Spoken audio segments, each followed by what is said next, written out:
환자분은 수술 후 2주 만에 걸어서 집으로 퇴원을 했고, 수술 후 2달 정도 만에 2시간 동안 걸어도 큰 문제가 없다고 했었습니다.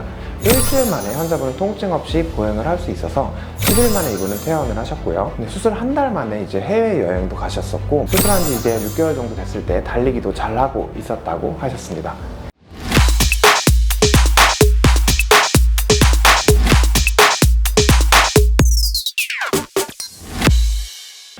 안녕하세요. 연세의료병원 대표원장 염민섭입니다. 이번 시간에는 환자분들이 꼭 알아야 될 무릎의 퇴행성 관절염과 인공관절 치환술, 골관절염에 대해서 중요한 얘기를 해보고자 합니다. 우리는 무릎 관절을 일상생활에서 체중이 부하되는 모든 상황에서 쓰고 있습니다. 예를 들어서 스포츠를 한다든지 등산을 하거나 걸을 때도 체중이 부하되기 때문에 무릎을 쓰게 되겠고, 계단을 올라갈 때도 마찬가지겠죠. 서서 일어나서 모든 행동을 할 때 무릎을 많이 쓴다고 생각을 하시면 되겠습니다. 이렇게 무릎을 평생 동안 많이 쓰게 되면 당연히 무릎이 아프게 되고 다칠 수도 있을 것이고 병에 걸릴 수도 있겠죠. 그래서 무릎 통증을 일으키는 대표적인 질환으로는 골, 연골이 다 닳아서 망가지는 퇴행성 관절염이 있을 수 있겠고요. 두 번째로는 무릎을 다쳐서 관절 연골이 떨어져 나가서 연골 결손이 생기는 관절 연골 결손, 또 세 번째로는 반월상 연골이 닳고 해지고 망가져서 찢어지는 반월상 연골 손상,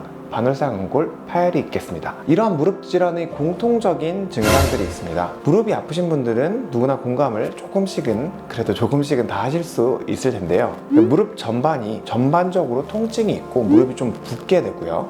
또한 앉았다가 일어날 때 무릎이 통증을 일으키게 되고, 또 양반다리를 하려고 해도 양반다리가 잘 안 되고 무릎이 아프다고 그렇게 얘기를 하시는 분들이 많습니다. 또 오래 앉았다가 일어나려고 하면 그때 뭔가 악 소리가 나면서 좀 잘 안 일어나지고 뻣뻣해지고, 그런 다음에 이제 풀린 다음에 다시 걷게 되고, 이러한 양상이 나타날 수 있겠고요. 무릎이 악 소리가 나고 많이 아팠다가 이렇게 무릎을 좀 문지르고 이러다 보면 조금 있으면 풀리게 되고 다시 걸을 수 있게 되는 특징이 있겠습니다. 또한 무릎에서 소리도 나고 무릎에서 뭔가 좀 걸리는 느낌도 나고 무릎 전반부가 아프면서 힘도 잘 안 들어가고 무릎이 약간 돌아가는 느낌이 난다, 이렇게 표현하는 경우도 있겠습니다. 퇴행성 관절염이란 어떤 것인지 한 번쯤 우리가 얘기해 볼 필요가 있는데요. 퇴행성 관절염은 사실은 온몸에 다 올 수 있습니다. 무릎뿐만 아니라 모든 관절에 다 올 수 있는데요. 퇴행성 관절염은 연골과 그 주위의 뼈, 근육, 혈액에 노화 퇴행으로 인해서 퇴행성 변화가 나타나서 골 연골이 닳고 망가지는 관절염을 뜻하게 되겠습니다. 관절의 노화 퇴행으로 일어나는 병입니다. 그래서 우리는 퇴행성 골관절염이라고도 부르게 됩니다. 이러한 퇴행성 관절염은 전신에 나타날 수가 있는데 뻣뻣하게 관절이 느껴지고 통증을 당연히 유발할 수 있겠고, 소리도 나고 관절 모양이 변형이 되게 됩니다. 그 중에서도 가장 흔한 관절염 중에 하나인 무릎의 퇴행성 관절염에 대해서 말씀드리자면은, 무릎의 퇴행성 관절염의 원인은 무리한 스포츠를 한다든지 무거운 짐을 든다든지 과도한 사용을 하게 되면은 무릎이 당연히 망가질 수밖에 없겠죠. 또한 정말 중요한 포인트인데, 우리가 살이 많이 찌고 그리고 운동을 좀 안 하게 되고 하면은 체중이 많이 당연히 무릎에 가해지게 되겠죠. 무릎의 퇴행성 골관절염을 진행시키는 가장 중요한 요소입니다. 그래서 우리가 체중을 많이 찌게 되면은 반드시 체중 감량을 해야지 무릎을 보호할 수 있고 오래 쓸 수 있습니다. 또한 여성 호르몬에 의해서 무릎의 퇴행성 관절염이 점점 더 빨리 진행한다는 연구 결과도 있고요. 무릎 주변 부위 근력이 떨어지게 되고, 또한 이 전반적으로 퇴행성 변화가 진행이 되면서 무릎이 쉽게 망가지게 되는데, 이러한 것들이 유전적인 요인도 포함하고 있다는 점 알고 계셨으면 좋겠습니다. 즉, 태어날 때부터 어느 분들은 무릎이 잘 망가지고 어느 분들은 무릎이 잘 안 망가질 수 있다는 것이겠죠. 무릎의 퇴행성 관절염은 어떻게 진행이 될지 한번은 생각해 볼 필요가 있는데요. 무릎의 인대나 연골이나 혈액막을 만드는 조직들이 조금씩 망가지게 돼서 경미한 통증을 유발하게 되다가 나중에는 연골이 많이 닳고 해지고 망가지게 되고 연골이 조금씩 부서져 나가게 되면서 무릎이 점차적으로 망가지게 됩니다. 연골이 이제 많이 닳고 떨어져 나가면서 관절 간격이 좁아지고 관절이 변형이 오게 되면서 통증이 더 심해지고, 이러한 악순환이 반복이 되는 것이 바로 무릎 통증을 유발하는 요인이 되겠습니다.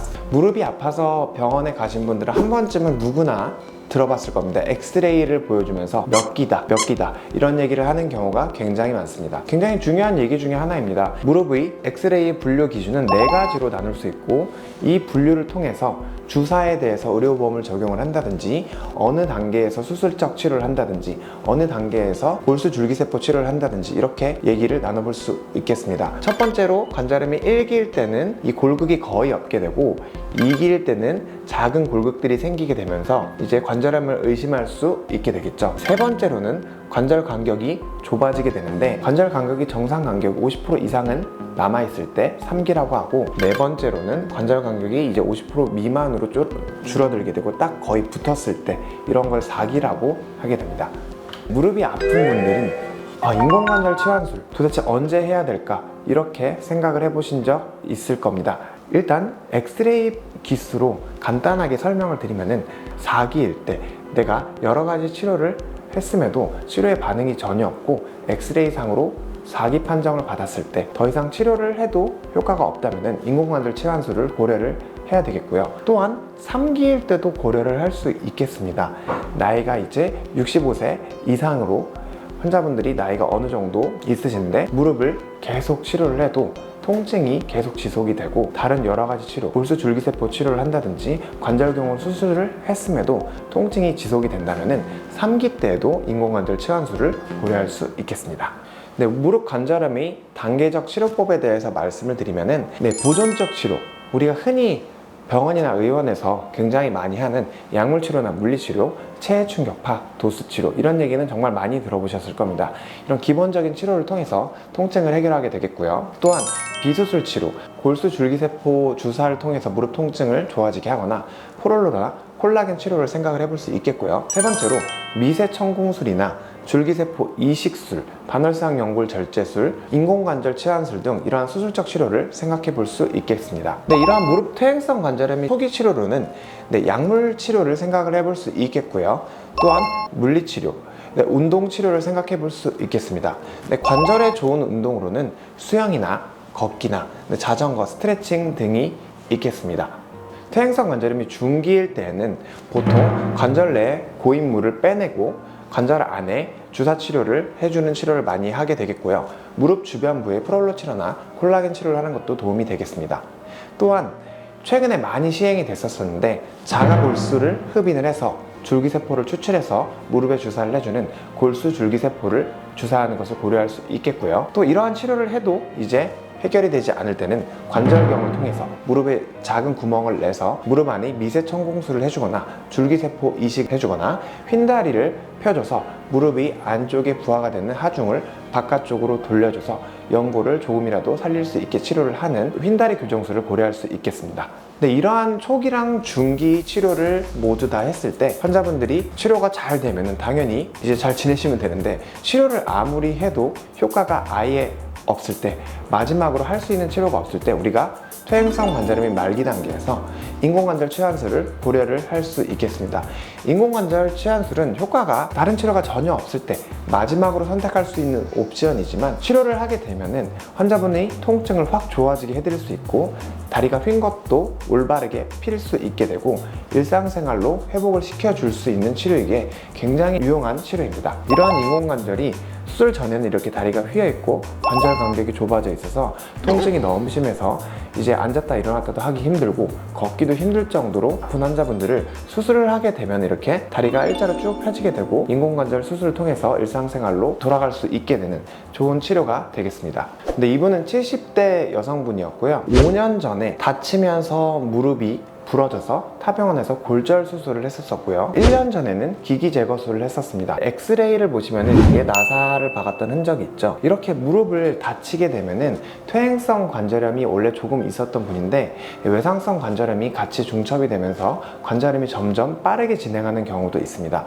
이렇게 다친 이후에 관절통이 더 심해지고 관절염이 더 심해져서 아예 걷기도 힘들어져서 밖에도 못 나가시고 집에서도 이렇게 보통 앉아서 다니시고 그럴 정도로 통증이 많이 심했다고 하셨는데요. 그래서 인공관절 치환술을 시행을 했습니다. 인공관절 치환술을 시행을 하고 나니 이쪽엔 이렇게 안쪽으로 휘어있던 관절이 바르게 펴져 있게 되었죠. 그래서 환자분은 수술 후 2주 만에 걸어서 집으로 퇴원을 했고, 수술 후 2달 정도 만에 2시간 동안 걸어도 큰 문제가 없다고 했었습니다. 2달 뒤에 제가 뵙자고 했는데 이제 아프지 않다고 해서 오지 않으셔서 잘 지낸다고 전화로만 얘기를 했던 그런 사례가 되겠습니다. 근데 이분은 60대 남성분이었고요. 우측 무릎이 많이 아파서 병원에 내원을 했습니다. 근데 오랫동안 걸으면은 이제 무릎이 점점 부어올라서 걷지 못하게 되었고, 2, 3년 전부터 통증이 있었는데 이제 4개월 전에는 통증이 너무 심해지고 무릎이 너무 많이 부어서 계속 물을 뺐음에도 계속 물이 차서 병원에 내원을 했습니다. 주사나 충격파, 도수 치료도 정말 많이 시행을 했는데 크게 소용이 없다고 하셨었죠. 그래서 다른 치료 옵션이 지금 없이 무릎 관절염이 4기로 진행을 했기 때문에 인공관절 치환술을 시행을 했습니다. 인공관절 치환술을 시행을 하고 나니 이렇게 휘었던 다리가 바르게 펴지게 되었었고, 일주일 만에 환자분은 통증 없이 보행을 할 수 있어서 10일 만에 이분은 퇴원을 하셨고요. 수술 한 달 만에 이제 해외여행도 가셨었고, 수술한 지 이제 6개월 정도 됐을 때 달리기도 잘하고 있었다고 하셨습니다. 이렇게 인공관절 치환술은 환자분들이 여러 치료를 했음에도 아무 반응이 없고 계속 물이 차고 아플 때, 관절염이 말기일 때 고려해야 하는 좋은 치료 방법입니다. 환자분들이 관절염이 4기인데 무릎에 물도 많이 차고 많이 망가졌음에도 다른 치료를 사실은 생각을 할 수밖에 없습니다. 왜냐하면 인공관절을 하고 싶어 하는 사람은 아무도 없기 때문입니다. 모두 자기 관절을 살리고 싶어 하지 어느 누가 자기 관절을 잘라내고 인공관절을 넣고 싶겠습니까? 하지만 그러한 치료들, 예를 들어서 초기 중기 때 해야 되는 약물 치료, 물리 치료, 또는 골수 줄기세포 치료라든지 프롤로 콜라겐 치료 같은 것들을 이제 말기이고 4기인데 계속적으로 반복을 하게 된다면 오히려 돈과 시간을 낭비를 할 수 있게 되겠고요. 통증이 좋아지겠거니 하고 희망을 걸고 물론 치료를 할 수 있겠지만 대부분 좋아지지 않고 계속 재발을 하게 되고 무릎 관절이 많이 망가져서 이제 일상생활이 힘들다면은 인공관절 치환술을 하는 게 한 번의 치료로 사실상 큰 효과를 낼 수 있고, 오히려 시간적으로도 경제적으로도 그러한 낭비를 줄일 수 있는 치료 방법이 되겠습니다. 무릎의 퇴행성 관절염과 인공관절 치환술 최대한 쉽게 얘기를 하려고 했는데 이해가 잘 되셨나요? 다음 시간에도 유익한 정보로 돌아오도록 하겠습니다. 시청해주셔서 감사합니다.